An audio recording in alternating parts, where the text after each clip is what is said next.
Hey guys, welcome back to my channel. My name is April. This is part 2 of a video, an intro video that I did the other day that was saying I was gonna go try Thai yoga therapy massage for the first time. So I did that and I just got back and it was just quite an experience. So it was not nearly as scary as I thought it would be.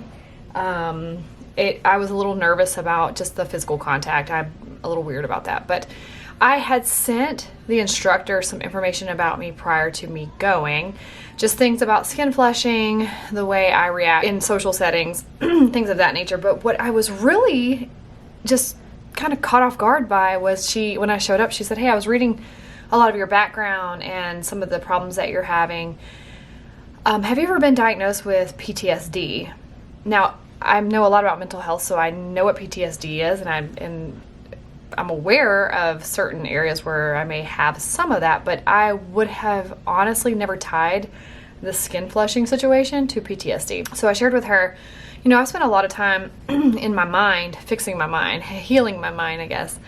And she said, but the thing with PTSD is that sometimes, yes, there's still a lot of this going on that needs to be sifted through, but a lot of times it's not in here because this has been healed or freed up, but it's still taking place in the body. And if your nervous system is triggering some sort of reaction based off of some sort of trigger, then your body doesn't need your brain's assistance anymore. There's a subconscious reaction that will happen in the brain, but then your body will just take over because it doesn't need you to do that for it anymore. It knows what to do based off of the trigger. What? So that just really got me thinking in the beginning as we began the session. So it was really simple. It was 30 minutes long. It started with me lying on my back on the floor. I was in like normal, I actually had this little hoodie on and I have on some yoga pants right now and socks. So I just was in this and she had me lay on the floor on my back. She did some, just some movement, some massaging. It's really more of just a massage really, and some stretching with deep breath. Started on the back and then asked me to flip over onto my stomach. Did a lot of work. She focused more on my shoulders, my neck, and some of my lower back area because as a woman I carry a lot of stress in here and this is where the flushing takes place. So I think she just really wanted to focus here. And on this shoulder in particular, I am really wound up on this shoulder a lot. Even my functional neurologist is always like, you know, when you're stressed, you're like this all the time. So she spent a lot of time working in here and into the shoulder blade, which was amazing, and a lot of deep breath going along with that. But it wasn't until at the end where she asked me to sit up crisscross applesauce and just keep my eyes closed and keep breathing and pull my chin in, and she like pushed down on my shoulders and you could just feel like the sit bones, like your butt basically, just press so firmly into the floor. And I just had like tears that just welled up and just started to like softly come out. And she did that a few times and worked on my neck a little bit. And as she pushed down, I just felt myself inside of my head say, "You are safe here." And what it was is that when she pressed firmly like that and really grounded me down, I think it just made me feel incredibly safe and that I was okay. And so when it was over, she asked me to open my eyes and she was sitting across from me. And she said, "How do you feel?" And I said, well, I started to cry because I felt grounded and I felt safe. And I realized that the first thought that came to my head was, it was a relief. The tears were a relief. And the thought was, "You are safe here." And she said, "Absolutely." And I said, that's the root chakra, right? That's what you just pressed into the ground.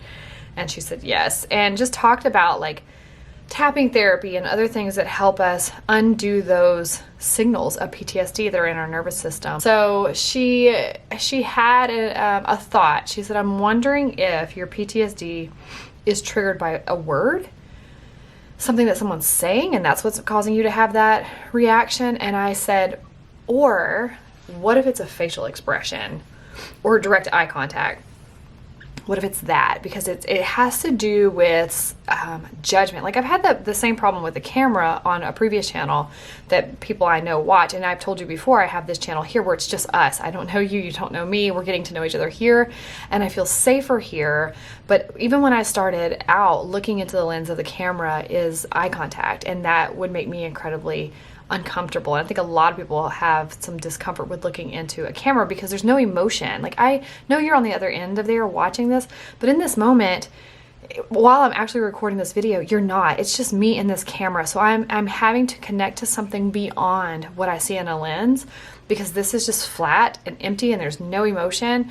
So I have to imagine you right now, and know that you're there in order for this to work for me. But at first I would have lots of skin flushing with the camera as well, because it's just like a blank stare, somebody just staring at you and not giving you any expression or approval or nodding or yeah. You know, the social cues that we have that make us comfortable in our conversations, you don't get that here. So I'm just going to continue to dive deeper. I'm going to look into some PTSD, because the thing is, a lot of people have PTSD, but their triggers are known. You know why you feel that way. You know when this person comes around or these things are done or somebody like touches your arm.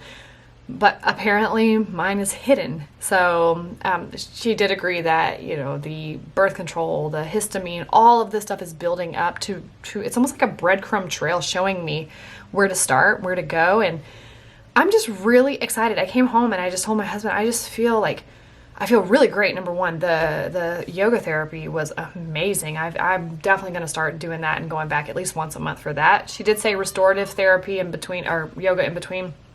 Side note, my kid is screaming from the other room. So, but hey, we're keeping it real here, okay?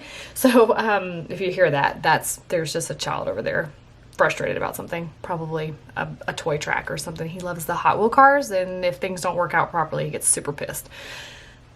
Sidebar over. So anyway, she said that you could do some restorative yoga, meditation, tapping therapy, and things of that nature, and that will help kind of supplement for this Thai yoga therapy until I can get back over there again. You guys, it was amazing. If you have someone who does Thai yoga therapy near you, or you can look somebody up, if you're local, I will put her information below in the description. Local to Nashville. Amazing. I loved it. Just felt really calming and led me back on a journey that I've been on before of you are safe here and you belong here, but something's still there. And so if it isn't eye contact, you know, that would really make a lot of sense as to what I've shared with you guys before with when I'm speaking to people, or there's a lot of people around me and I'm having these one-on-one conversations. If they get a little too intense and I've had too much going on for the day, I'm just overstimulated and I can feel the flushing begin to happen and just my body just burning out on the inside. Maybe eye contact is causing me to be in a state of panic. Who knew? So I will continue on this journey. It's just to think, we started out and I said I was going to change my diet because I have a histamine intolerance. Now I'm getting asked to have PTSD.